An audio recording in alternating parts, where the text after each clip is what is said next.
Hey everyone, and welcome back. In our last episode, we put computed observables to work to create dynamic real-time calculations. Today, we're going to tackle another crucial part of any application, form validation. Instead of writing a bunch of messy if-else statements, we'll use a powerful knockout feature called extenders to keep our code clean and reusable. Now let's talk about extenders. What are extenders in Knockout? So basically an extender, as the name suggests, is a function that lets you decorate an observable or extend an observable with extra functionality. Think of it like adding a new custom feature to an existing observable.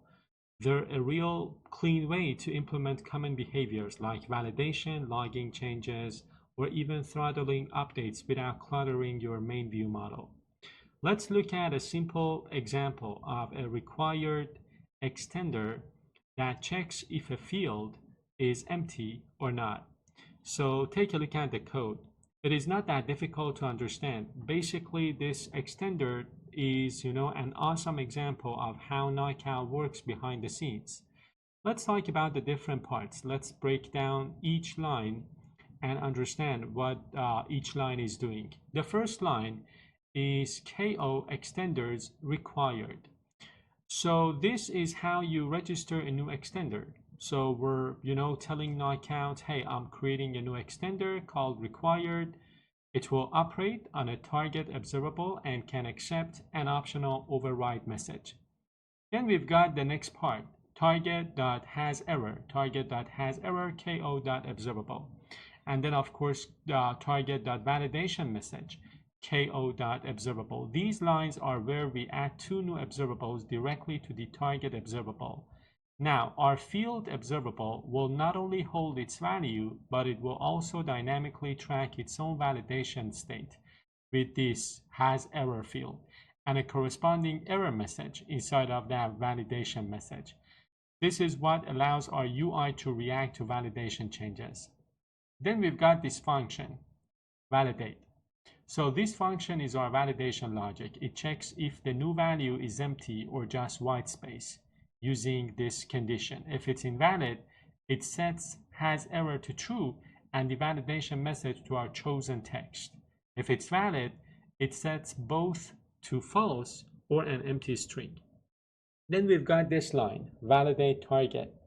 We call our validate function immediately with the observable's initial value. This ensures that the field is checked for errors as soon as the page loads, not just after a user starts typing. And then we've got target.subscribe, validate. This is the real magic. We are subscribing our validate function to the observable. This means that every single time the observable's value changes, like when a user types in a new letter, the validate function will automatically run. This keeps our validation in sync with the user's input. And then finally, we've got return target.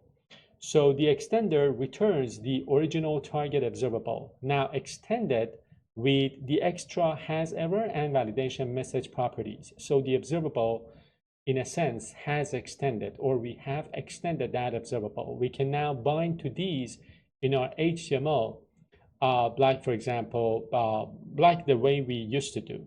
So let me go ahead and talk about the next part. These are all the explanations that I just provided, and this is the binding that I just showed you, right? So we can do the binding very similar to the way we used to do that.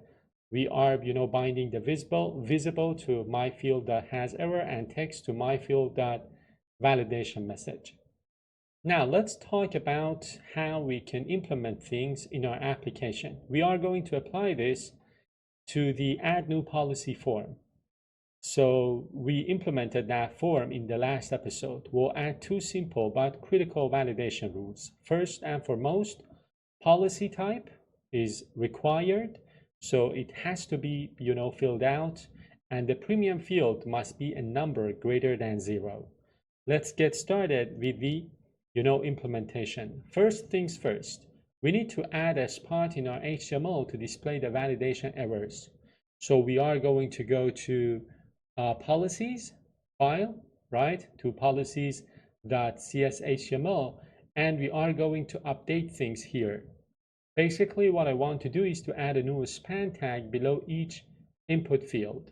So what I am going to do is to take out this portion of my code and write the new version, including those spans that are supposed to show the validation errors. So for the two inputs, we are going to, show a span element for the, validation message.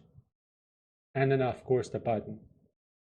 What I want you to notice is how this, data bind attribute visible will hide or show the error message based on the has error observable. I'm talking about this, right? So based on whether we have, some error or not, this, observable is going to show this, span, or it's going to hide it. Also, we added enable, right? We added enable here on the button, right? Enable is form valid. We have added this to the button to ensure it can only be clicked when the form is valid. Now, the next step would be to update our JavaScript code. So we are going to add two extenders, the extenders that we need to do the validation at the top of the file, just after the self.this. So after this, I am going to add my extenders. I need to have two extenders, one to check whether the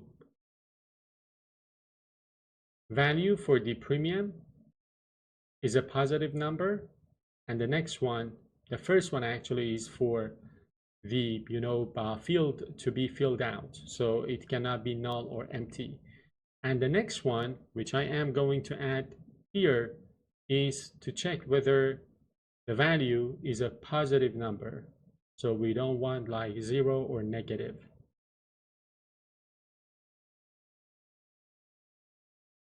And as I showed you, a best practice would be to add these extenders at the top of your file. Now that we have added these, we can continue with, using them. So we've got, these two extenders. The required extender is just what we, talked about at the beginning of this episode. So as the name suggests, this is going to check whether the value has been filled out. And the positive number extender is a similar, concept, but of course checks if the input is a valid number greater than 0. The next step would be to again make some updates to our view model. Now that we have our extenders defined, we can apply them to our observables. You see this section that says new policy inputs. So we are going to, replace this section with our inputs along with their extenders for the, validation. And then we are going to create a computed observable to check whether the form is valid or not. Let's talk a little bit about these. So first off, the extenders. As you can see here, we are using those two extenders, and the method, the extend method that you can see here, is how we apply an extender. We pass in the name of the extender, required or positive number, and the custom error message we want to display. That's all it takes. Knockout handles the rest. Then we have this computed, observable. So again, this is a great example of a computed observable at work. We talked about computed observables in the previous episode.